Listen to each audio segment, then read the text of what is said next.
go out and dismantle the organized crime of drug trafficking.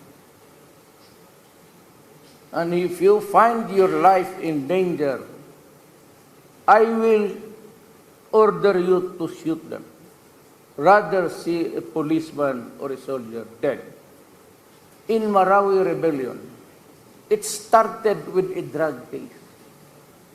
And so it was rebellion because almost everybody of that place, which was really the laboratory of the entire Philippines, where drug was produced and people had money, can see no business there except the stores.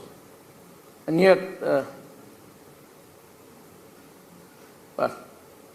there was one in another city, he had 100 cars, 2 Lamborghinis and so many Porsches.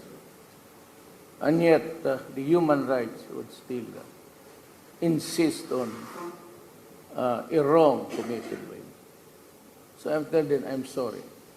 But if there is something, I told you dismantle. And if in the process you kill.